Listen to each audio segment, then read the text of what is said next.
bridge, not long or wide, is a simple wooden structure that spans the narrow yet profound gap between past disappointments and future uncertainties.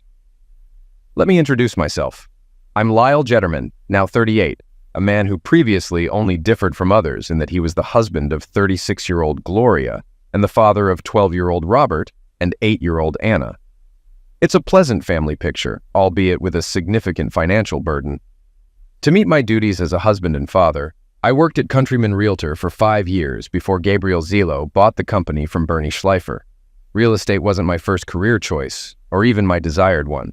I started my career after graduating from law school. At that time, I had been married to Gloria for 3 years, and she was pregnant when I graduated. The job market for young lawyers wasn't very promising, but Gloria's pregnancy gave me a strong incentive to find a job that could support my family. The initial job I secured was at a law firm specializing in representing banks during home loan closings. It wasn't the career I had envisioned, but it was employment. While I pursued my law degree, Gloria worked as a bank teller to support us both. Her earnings covered rent and necessities, while I worked part-time jobs to supplement our income. My education was funded through loans and scholarships, but I aimed for a future with the Department of Education. Since Gloria became pregnant around my law school graduation, I accepted the job offer, marking the first of many compromises in married life. In those bygone days, banks extended loans to individual home buyers for house purchases, a profession considered genteel for lawyers. I sat at the desk handling house-flipping transactions on behalf of lending institutions. During mortgage closings, buyers paid the bank a commission of roughly $500 for my services.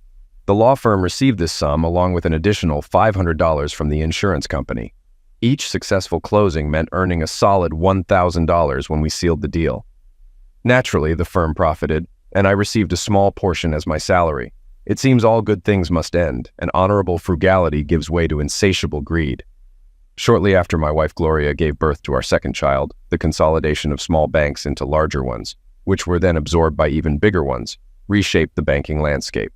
Retail loans became obsolete as banking transitioned into a wholesale trade, operating at an industrial scale. Each morning, I'd confront a stack of mortgage paperwork at work, slated for same-day closings. While profits likely soared, the frenetic pace of simultaneous house closings left me with an uneasy feeling about the sustainability of this model. Over my 7-year legal career, I didn't advance to partnership, but ascended to the esteemed status of a private contractor, earning $75 per closing.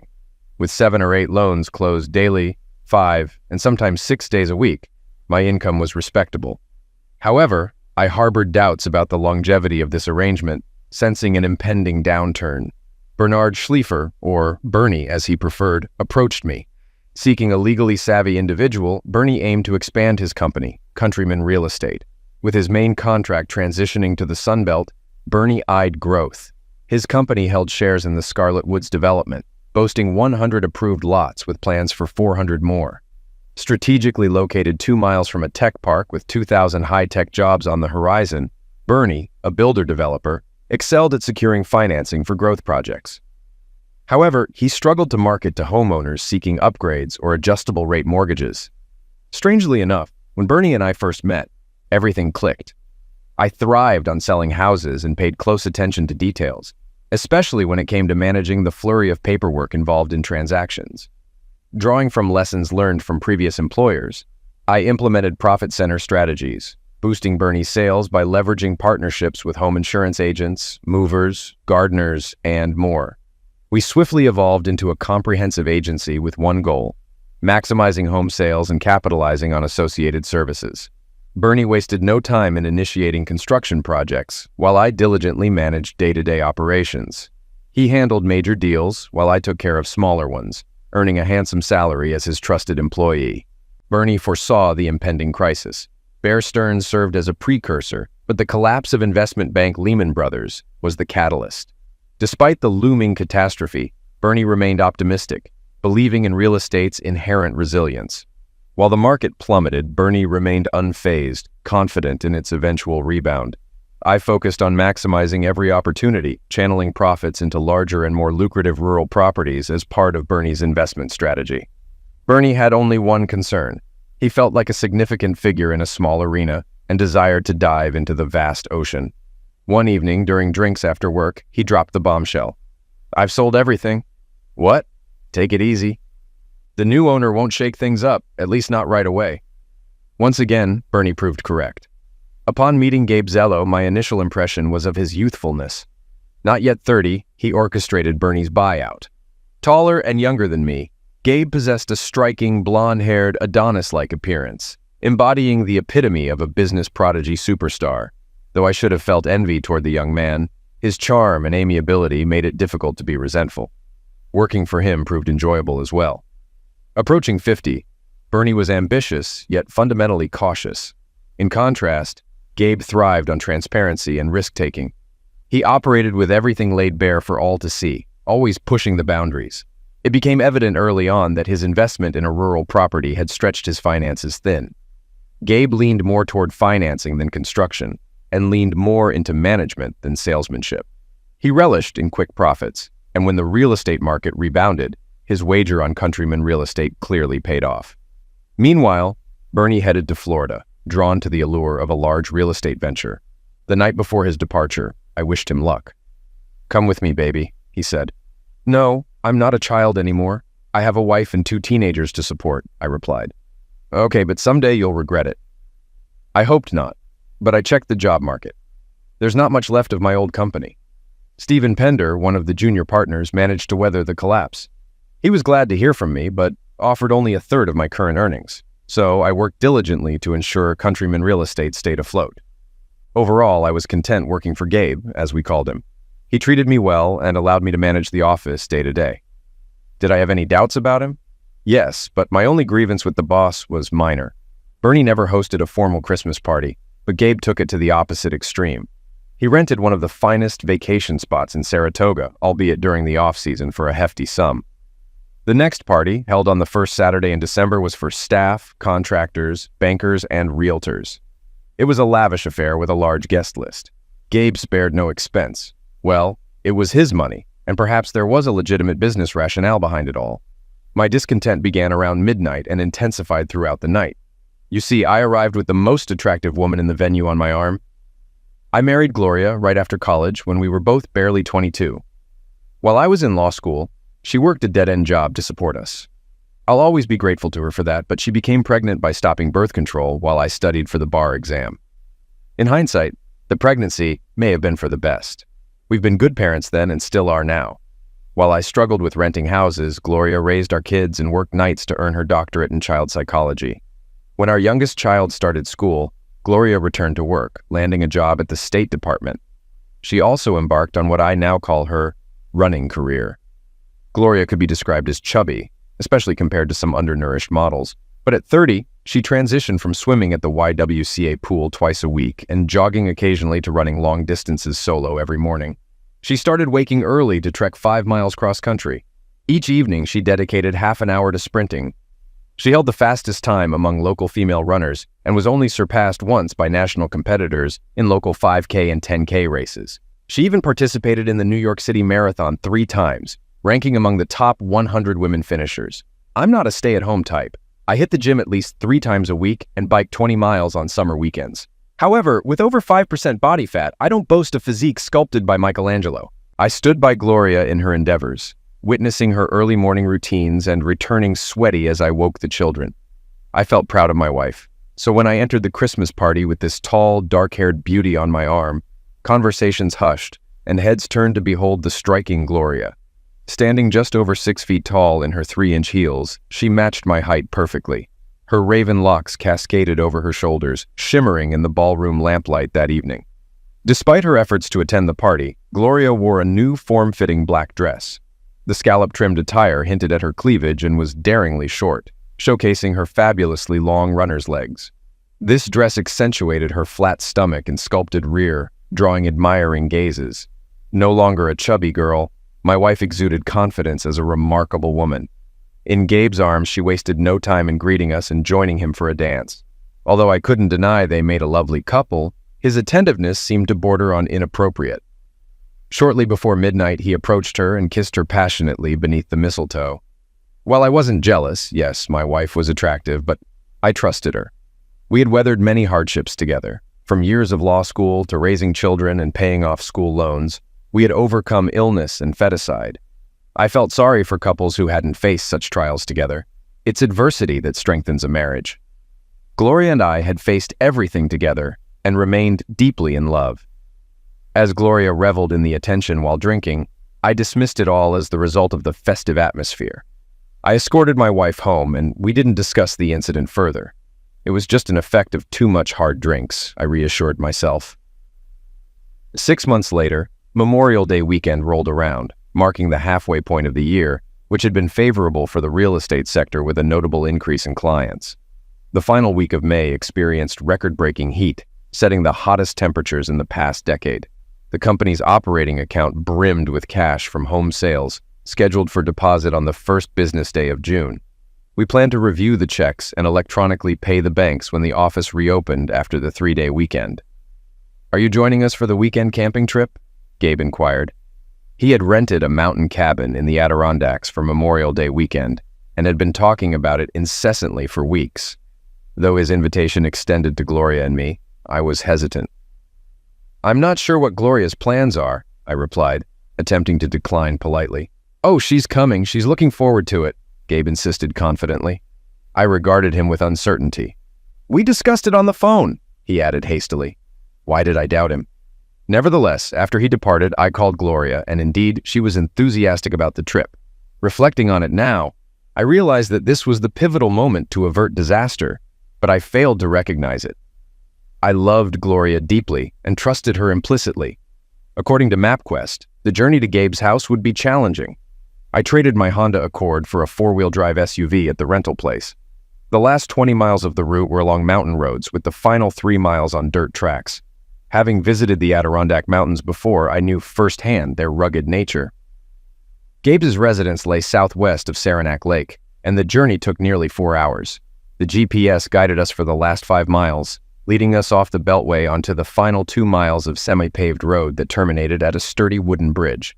Though narrow, the recently renovated bridge spanned a ravine. While not excessively wide, the gap was deep, characteristic of the terrain typical of the Adirondack Mountains. It's such challenging terrain that preserves their untamed wilderness. I traversed the bridge cautiously, contemplating if there might be another route available.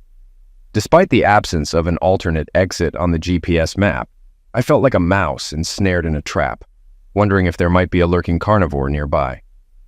3 miles along a rugged dirt road, we arrived at a 2-story house nestled on a clearing on the mountainside, roughly 1,000 feet below the summit. A dozen Adirondack peaks loomed to the north, providing a picturesque backdrop to this remote location where what appeared to be a rustic cabin had been erected. I parked the SUV in a meticulously maintained parking lot adjacent to 3 similarly upscale vehicles. Everything appeared pristine and meticulously tended to. The cabin itself exemplified the modern log-building aesthetic that evoked rustic charm while boasting contemporary comforts. Adorned in a fusion of modern and traditional paneling, it exuded the ambiance of a 19th century mountain retreat, albeit with modern conveniences. It was evident that Gabe had spared no expense to create this illusion. I had little doubt about his intended audience for such ostentation, and it certainly wasn't me.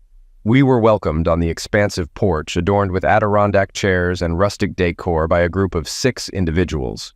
Among them were 3 young men, Gabe and 2 of his college acquaintances. Ken Lewis, the shortest among them at about 5'10", possessed a muscular physique akin to a weightlifter, nearing his 30s.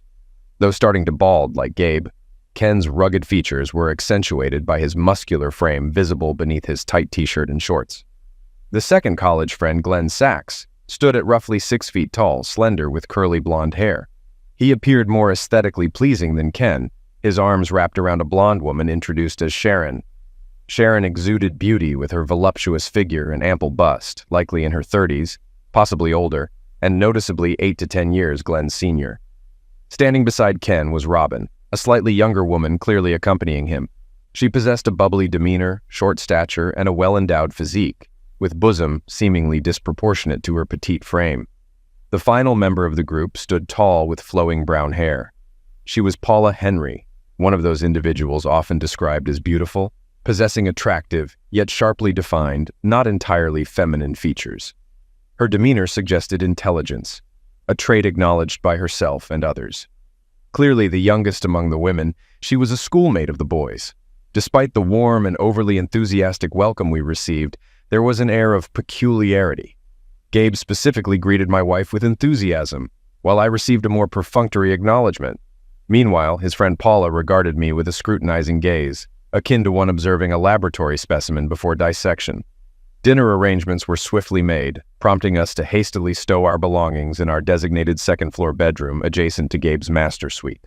Seated in the expansive Great Hall, serving as a combined living room, dining area, and game room, we indulged in gourmet microwave meals around the grand oak table. Though the food was delectable, it was evident that it came with considerable expense and minimal effort.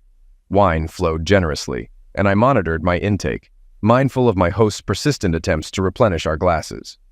Post-dinner, the group congregated around the gas fireplace on the terrace, where potent drinks and herb made an appearance, setting the tone for a weekend characterized by revelry and mild use. As I navigated through the situation with careful inquiry and astute observation, what initially seemed like a typical holiday weekend with my boss, his friends, and their partners took on a more intricate undertone. It soon became apparent that Robin had a fiancé elsewhere, while Sharon was married with 2 children and a husband waiting at home. Infidelity was treated with casual disregard and even humor.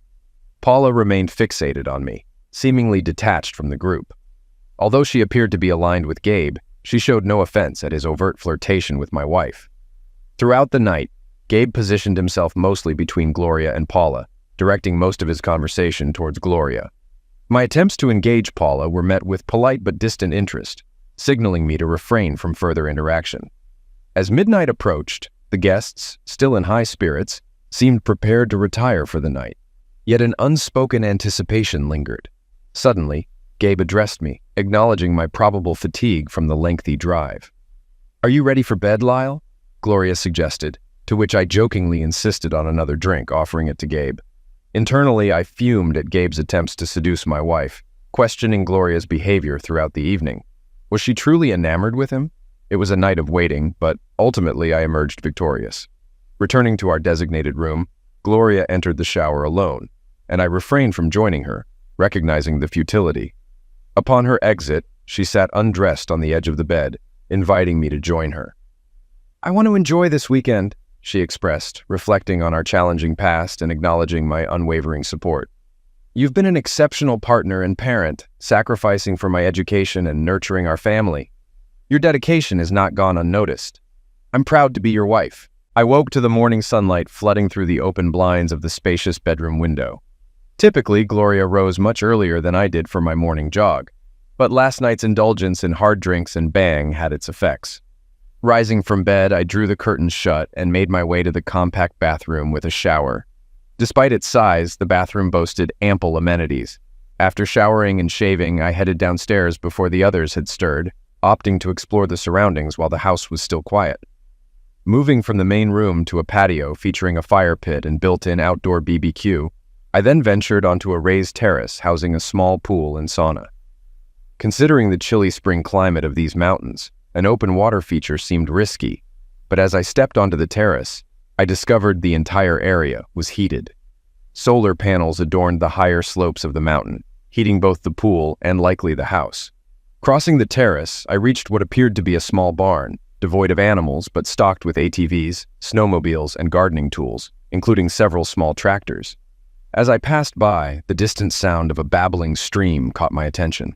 About 20 yards behind a locked barn with a chimney protruding from its roof, I glimpsed through a small window, spotting a generator and fuel tanks. It was evident that meticulous care was taken to ensure the provision of gasoline for recreational vehicles and emergency power through the generator. This location felt like its own secluded universe, evidently prepared for any conceivable scenario.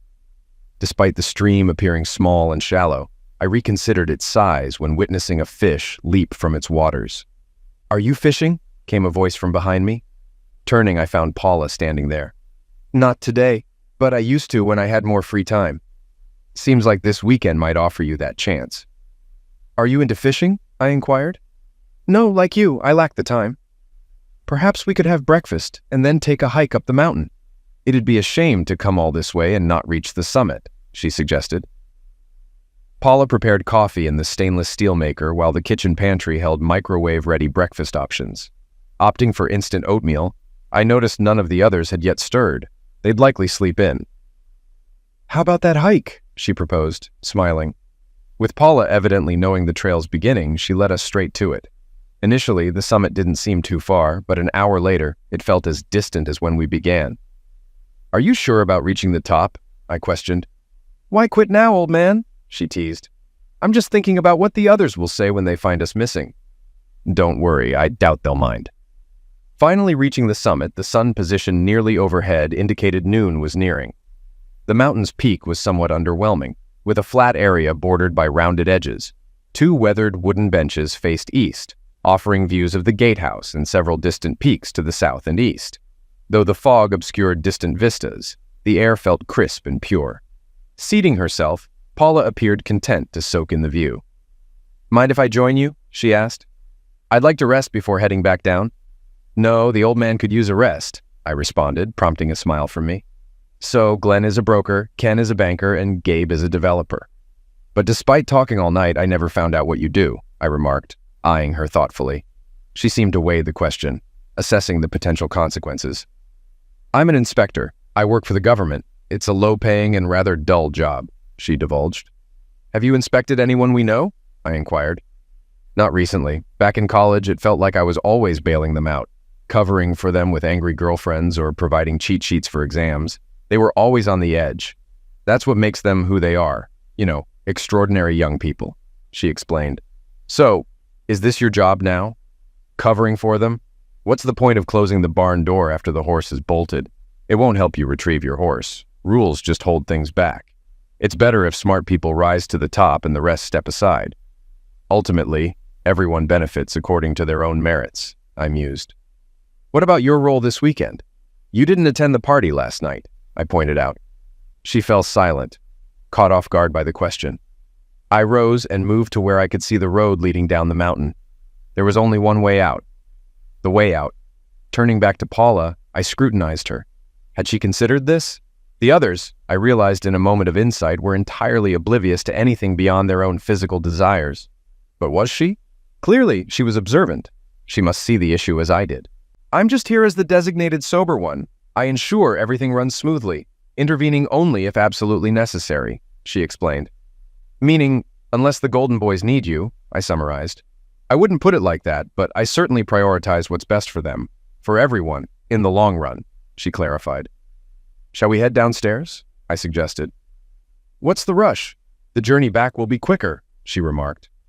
"Yes, quicker, but the slope is steep and perhaps more perilous. You could take a nasty fall," I cautioned. "Why worry when you're already at the top?" she retorted, though she rose and began to descend. We returned to the lodge without incident, yet my concerns intensified. Finding the others by the pool, I was taken aback by my wife's appearance in a black bikini, revealing her body in a manner I hadn't seen before. The other women were similarly clad. As Paula and I approached, I witnessed my wife seated on Gabe's lap, engaged in a passionate kiss. "We're back!" Paula's shout interrupted Gabe and Gloria's kiss. Gabe grinned mischievously while Gloria's smile seemed forced. "Where have you two been?" Gloria asked casually, breaking the awkward silence. My fists clenched instinctively, but Paula squeezed my hand. "Well, since we missed lunch and conquered the mountain, we deserve some food," Paula declared, pulling me towards the cabin.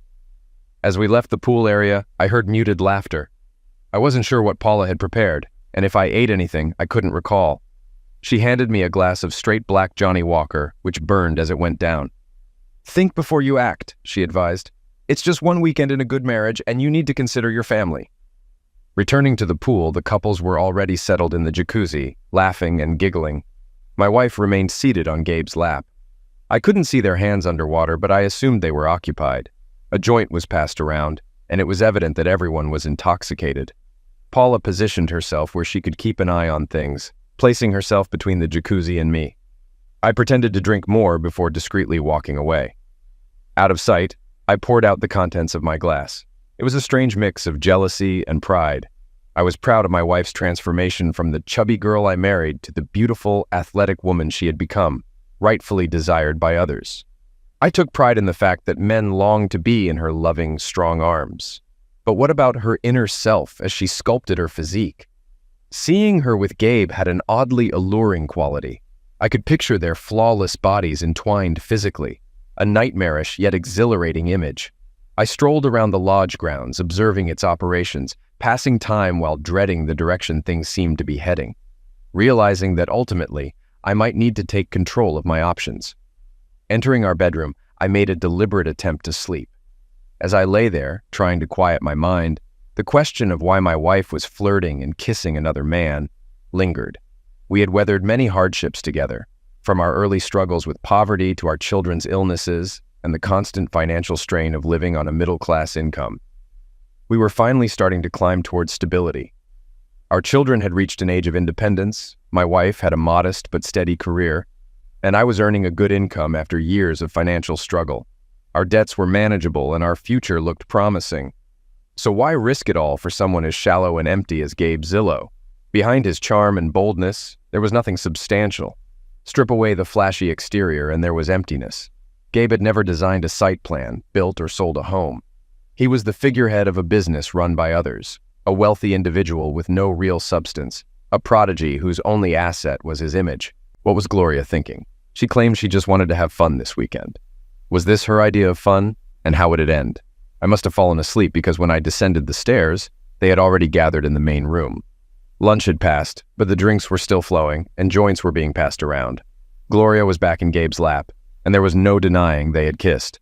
The women had removed their bikini tops, including Paula, who seemed to be sharing Ken with Robin.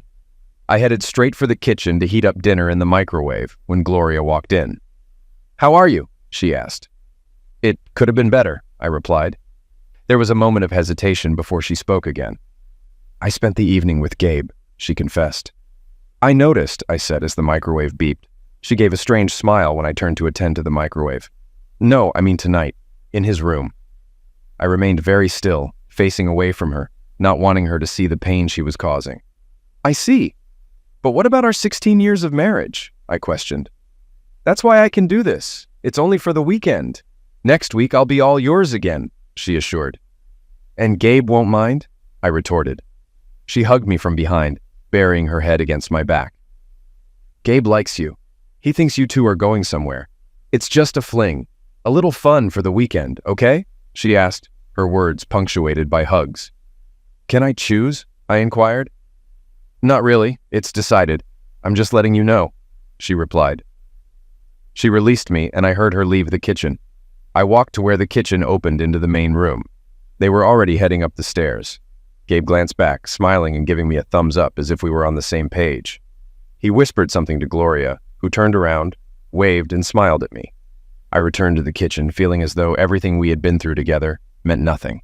My wife had left me and humiliated me.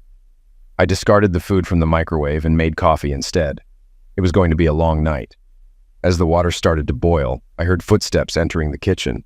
I turned to find Paula observing me. "I didn't expect there to be caffeine. Wouldn't something else be better?" she queried. "Everyone has their preferences," I replied. "But tell me, what's your role here?" She shrugged in response. "I'm just trying to ensure things remain calm." "And how do you plan to do that? By sleeping with me?" She chuckled. "No, I wouldn't go that far. But don't lose hope. You'll have your wife back, and maybe even a bonus." "So, there's money involved," I noted. "Isn't it always the case? You can't make waves when you work for this man. You have to consider your family. What choice do you have but to accept what's offered? This is their world, not yours. That's just how it goes." A sharp moan of pleasure echoed from above. "Seems like she's having a good time," Paula grinned. "Well, good for her. A delightful weekend for everyone in the mountains. You know, these rocks have stood here for ages. Our existence is merely a fleeting moment for them. Thousands of years ago, they were buried under layers of ice that carved through them, forming the rivers and gorges we now navigate to make our world livable. Sometimes we forget how fragile our existence is. Remove one small piece and our world crumbles. Only then do we realize it's all an illusion." Paula laughed. "Wow, you're quite the philosopher." "No, just someone who understands what truly matters, striving to discern the genuine from the fleeting illusions." She probably assumed I wouldn't stir up any trouble, leaving me alone with my coffee and my anguish. Around 1 o'clock in the morning, I ascended the stairs. Passing the master bedroom door, I was greeted by loud screams and pleasure-filled moans from my wife. She had always been quiet during our carnal moments, but it seemed he brought her more satisfaction. Younger and more vigorous, he excelled in every aspect. It appeared my wife had found the pleasure she sought in his embrace. I showered and changed into warm attire, anticipating the cold outside. I tried to drown out the noises echoing through the walls as I waited. By the time silence finally descended upon the house, it was well past 3 o'clock in the morning. Waiting another 30 minutes, I ventured downstairs.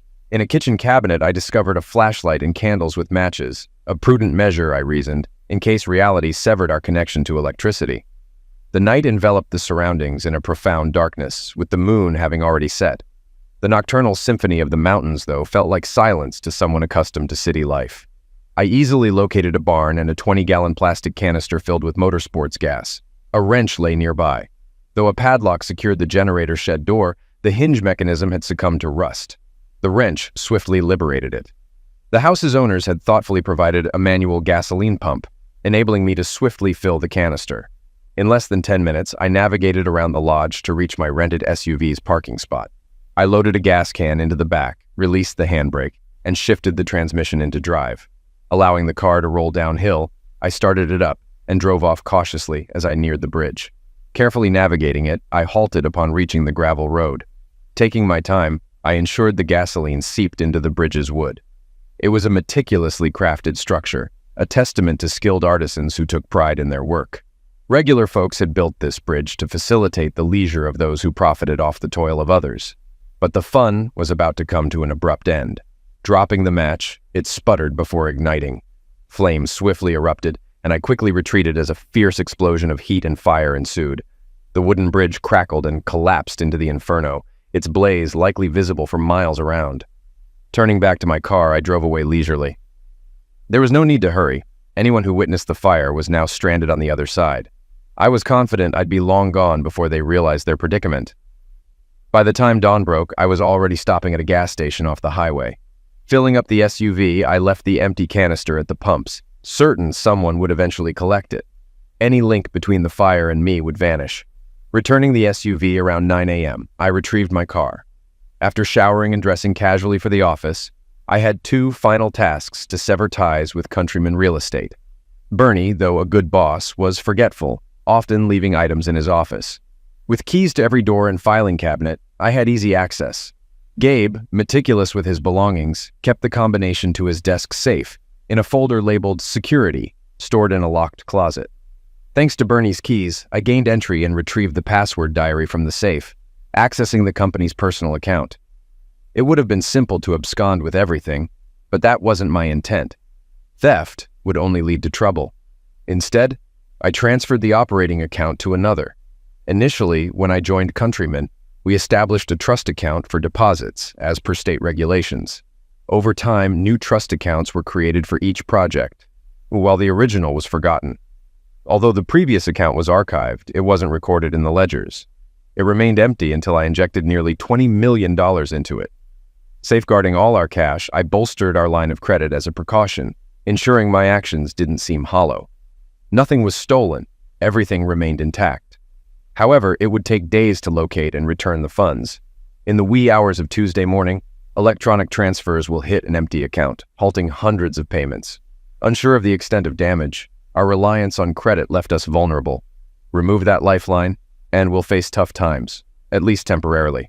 It'll be an uphill battle for Countrymen to rebuild their creditworthiness. The longer the shortfall persists, the more dire the situation becomes. With luck, Gabe will still be away in the mountains. On Tuesday, once all is set, I'll print my resignation letter before departing the office. As I was about to leave, placing the letter on Gabe's secretary's desk, my cell buzzed. Glancing at the screen, I saw Gloria's photo, but I let it go to voicemail, though I couldn't resist listening. "Where are you, baby? The car's missing and I'm worried sick. Call me," her voice pleaded. About 30 minutes later, Gabe called. "Hey, Lyle, you okay? Gloria's frantic. Call her," he urged, with a hint of threat at the end. Oddly, it amused me. On Sunday, Gloria called 3 times, with 2 more calls from Gabe, the latter sounding more forceful, insisting I get in touch. Monday morning, I fetched the kids from Gloria's parents. As I left, Gloria called again, Be home tonight. We need to talk. If you get this call, I'm really worried, she implored. This is childish, she added. I doubted she'd return. At her parents', they were expecting me. Gloria called again, saying, You might be on your own picking up the kids. Her mother urged me to call, while her father suggested waiting until she returned. There are things we need to sort out, he remarked. Personally, I aimed to steer clear of familial debates. They weren't pleased, but there wasn't much they could do. My daughter sensed tension, but I assured her, this is between Mom and me. We'll discuss it when she returns, out of fairness to her. After settling the kids in, I retreated to our old bedroom and dialed Felix Rodriguez. How's it going, Lyle? He greeted. Not great. Felix, I need your expertise, I confided. Felix, a top-notch family lawyer and stand-up guy, listened attentively. What's going on? He inquired. I need to file for divorce, I stated firmly. We delved into details over an hour, scheduling an appointment for late Tuesday to kickstart the process. Meanwhile, calls persisted from the mountains. It seems her parents got in touch with her. The tone of the messages changed. Gloria and Gabe reached out without threats. Hey, if I messed up, I apologize. Let's not let this weekend affect our professional relationship. It wouldn't be good for anyone if you catch my drift, Gabe stated.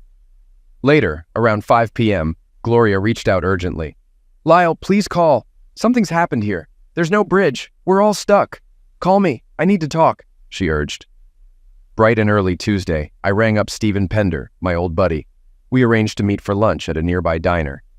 Are you sure about this? Stephen mused between bites. Done deal. I've officially resigned, I affirmed. As if to emphasize, Donna, my former secretary at Countryman, called. Lyle, they're saying you've resigned, but you've got to come in. Everything's going haywire. Something's seriously off, Donna relayed. Sorry, I can't. I'm no longer with the company. You should ring up Gabe. They say he's stranded in the mountains. Something about a bridge, huh? Tough break. Don't worry, though. It'll all work out. Anything else I should know? Steve inquired. Nope, not my concern anymore, I replied. Well, if you're sure, I think I can up my last offer by $10,000 a year. Can you start tomorrow? Isn't that too soon? Nope, perfect, Steve confirmed. Wednesday morning, I joined Pandare and Partners. Just settling in that afternoon, I had an unexpected visitor. Where's my money? You're an idiot, Gabe Zello stormed in. What money are you talking about? You know, operating funds? Sorry, you might want to chat with the company accountants. If I do that, I'll sue you for embezzlement, he threatened. I just smirked. He found his way down that mountain. But where are the operational funds? You think you're some hotshot lawyer, but you're just an idiot who can't satisfy his wife. She really enjoyed her time with me, and I'll keep her happy whenever I feel like it, he spat, then stormed off. The next day, the police called me to the station for questioning. Sorry, I've just started a new job. My time's tight, but I can respond to your questions in writing and call you back, I offered. The officer tried to explain they don't usually do that, but I insisted, citing my profession. After some back and forth, he hung up. I anticipated the police would need to investigate the embezzlement claim, tracing the money. They'd find it in the company account where I deposited it days ago. I figured that'd be the end of it. A civil matter at most, and an unsuccessful one. I was mistaken. It took them a fortnight to track down the missing funds. By then, Countryman was in dire straits. Its credit had been completely cut off by the banks, necessitating an infusion of new capital to reopen it. Gloria arrived late Friday evening with both our trip suitcases. Her key no longer worked due to my changing the locks. I met her at the door. Please, Lyle, let me in.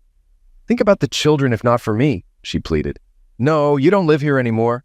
I parked your car on the street. I assume you still have the keys, I replied. Do you hate me that much? Yes, I affirmed, closing the door. I decided she would go to her parents. I instructed Felix to serve her with a restraining order and file for divorce. The brief reprieve the bridge provided paid off handsomely. With Felix's help, she was kept away, and I gained temporary custody of the children. It took her 2 months and likely every penny she had to get back on her feet. By then, the divorce proceedings were well underway, needing only finalization. Gabe Zillow wasn't as fortunate. Countryman Real Estate had to shut down, ceasing operations right after Labor Day. The following week, I had an unexpected visitor. He sat in the visitor's chair upon my return from closing the third deal. With a deep tan and looking healthy, he was lightly dressed for the northern autumn. Bernie, how's it going? I greeted. I'm doing all right, he replied, scanning my modest office. What brings you to the cold north? I inquired, sensing this was no casual visit. Well, here's the thing. Florida's swarming with sharks, and most of them aren't in the water. I figured I'd stick to what I know, he explained. I'm glad to see you back, I said, uncertain of his intentions. Bernie read my expression. I took a hit down there, starting over, but it seems I got lucky. This company I own seems affordable, he revealed, a smile appearing. We exchanged knowing smiles. So what's on your mind, old pirate? I asked. Well, here's the deal. I need a partner. At my age, bankers doubt any venture I start will last, and, well, you and I make a good team. What do you say? He proposed. I have very little money. You've probably heard about my impending divorce, I mentioned. Yes, I have, he acknowledged, hinting at the spreading gossip. Let's go with 10%, he offered. 50? Let's be reasonable. You said you're strapped for cash, but I'll settle for 45%, I countered. Look, 25% is fair, but it's not enough. How about 40% and an option to buy another 10% in 10 years, he negotiated. All right, let's hope I live to see it, I quipped, knowing he'd likely outlast me.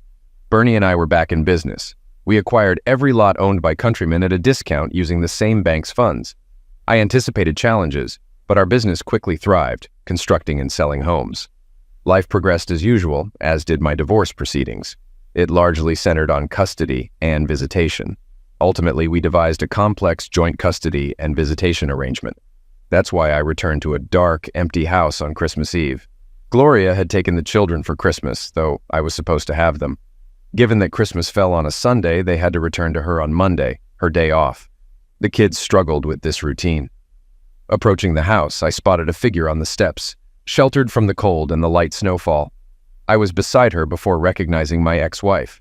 Gloria, what are you doing here? I inquired. She didn't seem well. Thinner than before, her eyes appeared vacant and indifferent. It was evident she had recently cried. I want to go home, she whimpered. Where are the children? I asked, sidestepping her request. With my parents. They want to come home too. We want to be a family again in our little house. What you did to us is unfair. I didn't do anything like that. Well, yes, that's true. I made a mistake, okay? It was a bad and hurtful mistake, but it was just one mistake. You're the one who tore our family apart, she accused, her voice tinged with anger. Making a conscious effort to regain composure, she said, I promised myself I wouldn't lose my temper, but you need to understand, I struggle with anger because of this. You have anger issues? I was surprised. Don't act innocent, that's not who you are. Were you just ahead of the game? I'm not naive, Lyle. You were never a saint. I know I hurt you, but it was never intentional. Do you honestly expect me to believe that sleeping with another man right in front of me wouldn't hurt? I replied. She turned away, clearly wounded by my words. I watched as she wiped her eyes, her back now facing me. It was evident she was crying. I was always the overweight one, the last choice on the dance floor. I had to settle for whoever showed interest. I was a good girl, enduring countless insults. I waited all through high school and most of college for the right person. When I met you, I thought I had found him. I was a maid when we got married. I didn't make a fuss about it, but I assumed you knew. You weren't a prince then, and you certainly aren't now. You were just an ordinary guy, but I loved you with all my heart. Yes, you were a bit sharper and more ambitious than the rest. But we were always struggling financially. I learned to adjust my expectations because of my love for you. It pained me to witness your constant struggles. Then Gabriel entered the picture, and suddenly everything seemed to improve. He possessed all the qualities a woman desires in a man. This time the prince had his eyes on me. It was incredibly flattering. After the Christmas party, he kept reaching out to me. It wasn't serious, just harmless flirting. You know, attractive women often receive attention like that. I've been approached before, but never by someone from the beautiful and powerful elite. He spoke highly of you and expressed how fortunate I am to have such an amazing boyfriend like you. I bet he was just enamored with me, I remarked. Exactly. He mentioned how hard you work and how he wants to reward you. I understood his implications. If I played nice with him, he would take care of you. I suppose I let him convince me that you would benefit if I gave in to him. And it's true. There was a part of me that desired him. It felt like there was this irrational urge guiding me toward him. I was torn between hoping something would happen over the weekend and fearing it. But once we arrived, my resistance began to fade. I turned to you and confessed. What? Are you serious? You told me you were considering sleeping with him. Okay. I didn't say it outright, but you knew what was going on and you didn't object. she said, turning to me. Tears streamed down her cheeks, dripping from her chin, and her nose was running. I trusted you. We've spent 16 years together. How could you betray me like this? I lamented. But that's the crux of it. We loved each other. It was merely a fleeting affair. It pales in comparison to what we shared before and what lies ahead. Are you so deluded to think that, after hearing your cries of pleasure for him, we can salvage anything meaningful? Oh, for heaven's sake, you can't be that naive. It was all a facade. I aimed to please him. I put on quite a performance. Individuals like him demand and anticipate such theatrics. That's not how I behave in bed, and after 16 years of closeness with me, you should know that. All I know is what you did, how you degraded me. You chose the golden boy over me, the cad who offers nothing and takes everything. Powerful, isn't it? So, where is he now? What happened when the crisis hit? I'll tell you everything. He folded under pressure. We live in a society that perpetuates the dominance of the few over the many, based on the myth of some hidden brilliance they possess. Explain to me, how did this genius manage to descend the mountain so swiftly? He called for a helicopter. By then, he suspected that you had tampered with the business. It was glaringly obvious that you had sabotaged the bridge. He thought you embezzled his funds. The others began to panic. Paula insisted that this couldn't be true, that it couldn't happen like that. When the helicopter arrived, there was only space for Gabe. The rest resigned. I believe the National Guard eventually erected a temporary bridge to rescue us. Sharon and I reconciled. By then, her husband had already discovered the truth. She faced consequences just like me. Poor Robin's fiancé called off the engagement. Glenn and Ken encountered trouble, but I think they managed to resolve it with Paula's assistance. It seems it was only Gabe and us, regular folks, who truly bore the brunt of it all. But wasn't the pain sufficient? She asked, peering at me with hope. Gloria's words held a lot of truth. I wasn't entirely blameless. I toiled for Gabe, yet unlike the rest of the world, I never aligned myself with him. I knew the truth, but refused to acknowledge it to myself. I can't overlook how it transpired. They were nothing but empty promises. If scrutinized closely, one could discern a trap. But no one looked. Illusion proved more enticing than reality. We weathered through tough times, and they passed with time. What you and Gabe stripped from me was the sanctuary of my home. I'll never regain it, because those scoundrels demonstrated that what I believed in was a mirage. You and I were an illusion. With that said, I rose and made for the door of the dim, vacant house. She persisted. Answer me this, she implored. Would you prefer solitude without me, or would you rather be with me and our children around the Christmas tree tonight? I gazed at her. It would be effortless to embrace her, cherish her, bring the children back to sleep in their own beds on Christmas Eve, and pretend that what occurred never did. But all I could muster was, that's a valid question. But I lack an answer. With those words, we turned away from each other. The past cannot be altered. We must forge ahead for our future.